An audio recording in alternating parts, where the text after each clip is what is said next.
At the end of practice, they got to make 3 free throws. One with 3 different guys got to make 1 free throw, but it's all got to be in a row. And if one of the 3 guys misses, then they hot to the baseline. They got to do up and back, and they got to do it until all 3 guys hit 1 free throw, and it has to be in a row. And so, one of these times, Jalen had said he said. I think they did it, and they said, "Hey, we'll do it again, but we want to bet y'all. You know, if on the first go around we make 3 in a row, then y'all got to run." So I was like, "Okay, I'll do that. That's a safe bet for us." As you know, Jalen's one of them dudes that don't forget, and so he was like, "Hey, coach, we made 3 in a row. That was it. You know, if we make 3 in a row on the first go around, y'all got to run." So he put us on the line, and Mitch told us when to go.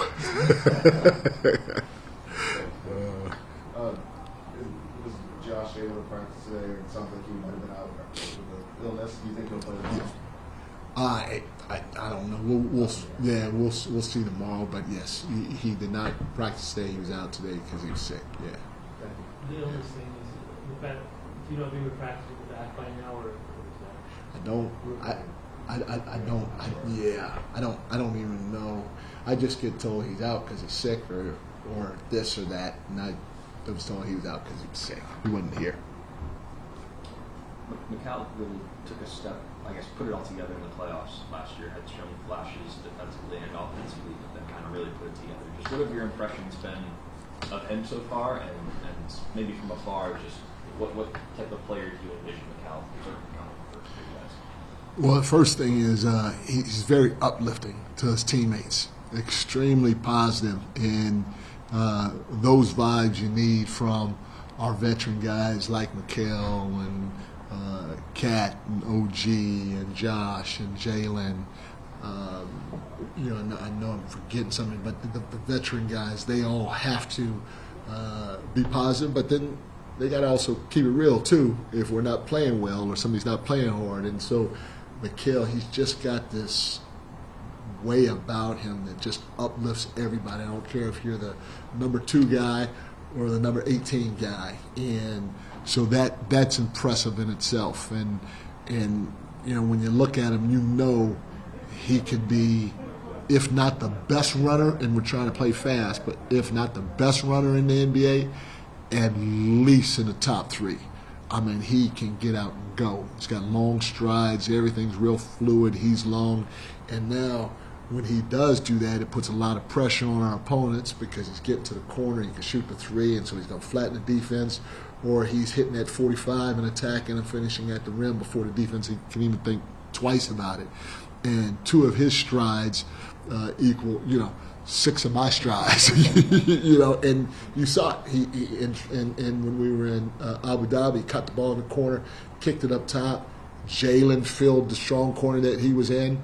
We know we can't have 2 guys on the same spot. Mikal read that. He was going to create or re-space in the correct spot to keep our spacing the right way. And as soon as he landed, he took a stride and a half, and he was at the rim, and he was wide open, and he got the dunk, So not just in the full court with his ability to run, but in the half court with his ability to cut and being a long, big target and finish quickly is going to be second to none, in my opinion. And then, you couple that with his ability to shoot the ball. He's high level shooter. He's got to let it fly. We're excited offensively. And then, on the flip side, defensively, he's one of the best chasers that I've been around. So, if you got a guy that's flying off of screens, he's got a knack to navigate through screens and chase guys. And same with guys that play the pick and roll game. He's long, so even if he gets cracked on the pick and roll a little bit, his will to want to pursue, and especially rear view challenge or contest from behind at that length, is extremely, extremely impactful. And so I think those are the areas that you should see him shine in this year. I know that's something we watched him from the outside last year. And he's talked about that during the season he just didn't feel like himself. He had 40-point games, but he had a lot of nights where he kind of seemed a little lost until the playoffs. And he just said now he playoffs get another level. Do you look at what he did last year and kind of figure out how you can use him differently, that maybe this system just fits him better because he runs more miles than anybody in the league? Well, you look, you just don't look at him from last year. Like, we've had the fortune to have Ricky Foy was with him in Phoenix, and obviously Mark Bryant was with him in Phoenix, and so these guys have an idea of how he played and what his strengths were in Phoenix. And then, you watch him a little bit in Brooklyn too, or play against him in Brooklyn, and you watch him last year in the playoffs, and you just try to put guys at their strengths, and you hope guys that will embrace those areas that are their strengths, because they're already the best in the world because they're here in doing whatever their strengths are. And now if you can put them in positions in terms of making sure the floor is spaced the right way with everybody else, the pace is there, the ball is moving, screens are set, whatever we're trying to introduce, now it shines. And so it's not just from last year, it's even from previous years watching them, and then previous years when guys on staff were with them on other teams. Kel was just in here singing Malcolm Brogdon's praises just in terms of veteran leadership, Malcolm presence.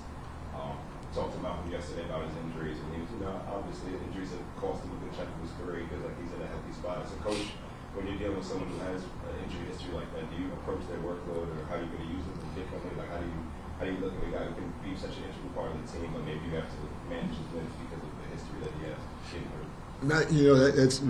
That's Casey's job, and it doesn't matter if it's Malcolm or if it's Jalen or if it's Trey Jemison, Casey Smith, who's in charge of our performance, he'll let us know if a guy can go, if a guy can't go, if we got to reduce a guy's minutes, if we got to do this for him in practice. And at least as of right now, nobody said anything to me about Malcolm when it comes to doing stuff as a precaution. So this doesn't happen to him, or that doesn't happen to him. What do you see from, I guess, on the court or in the locker room? No, you said it. He's a veteran guy. He's been through a lot of things. He's got a calmness about him, whether he's on the floor or off the floor, that helps settle everybody down. And in our business, you don't ever want to get too high, because right around the corner, you're about to hit some adversity. You never want to get too low because you're not going to be down here the whole year. So to have a guy that is steady Eddie, however you want to call it, especially a veteran guy that has had the success he's had in this league, is great for everybody to feel at all times. And then he's shown his ball skill capability. He can play make off the pick and roll, and nobody really speeds him up. He can shoot, especially when he's open and his feet set. He can get to the rim and he can finish, and he can pass. Got a great feel for passing it. And defensively, he's been around a long time, guarded a lot of different guys. He knows the referees, got the respect from the referees in the league, and with his feel, because of his veteranness, he can use his body and angles to guard guys a little bit better because he's been there and done that already. To go back to Mikal really quick, last year he was primarily the point of attack defender. I think the stat was he was hit with more screens than anybody since they drafted. One, do you anticipate him kind of maintaining in that role? Two, do you talk to him about how he liked being in that role? Is there a way to mix it up, kind of like, so you want Cat in different spaces on the court, you want to utilize Mikal differently defensively? Have you put too much thought into that yet? No, he will do it some. Like I said, I think he chases really good too. So if Reggie Miller, shout out Reggie, just gave you a little shout out. If Reggie Miller was still playing, I'd throw him on Reggie because I think he navigates screens well, and with those long strides, he can stay close to a shooter's body, and then he's contesting, and he's got long arms. So, but then, if we need to put him on a point guard, because again, he's able to navigate through screens, and if he does get hit, people still feel him. They feel him coming with his length, and so we'll mix it up. He won't always be at the point of the ball. He won't always chase shooters, but I haven't asked him because I know he's elite at it. He knows he's elite at it, and that's what he's going to embrace. And so that gives us a luxury to be able to move Jalen and whoever else is on the floor around, because we know we can say, okay, you know what, tonight Mikal's going to take this guy. He's a shooter and he's a two guard. He goes, okay, tonight he's going to take the head of the snake. He's going to take the point guard because this and that. And it allows us to have different options. And like I said, when you know you're great at something or elite at something, you embrace it and you go do that every night you're on the floor. Any emotions? I know this is an exhibition game, but any emotions just finally getting on the court tomorrow, home and just getting out there and coaching a team? Any emotions about tomorrow's game? Yeah, I'm excited. I'm excited for my family that's here. Both my boys, they're not here, which I wish they were. I wish my grandson was here so he can enjoy the environment. But I'm excited about my family coming to the game. I got my sister-in-law too in town. I'm excited for the guys to play at MSG. MSG is such an iconic venue, and whether it's a preseason game or regular season game, to be able to know that that's your home court every night, to do it for the first time, it gives you goosebumps. And these guys have been working hard, and so to be able to go out there and showcase their talents and showcase their work. And now, everything's not going to be pretty. It's Minnesota's a good team, and when you face another team or a different colored jersey, sometimes you take a step back a little bit, and I expect that. But that's what the preseason's about.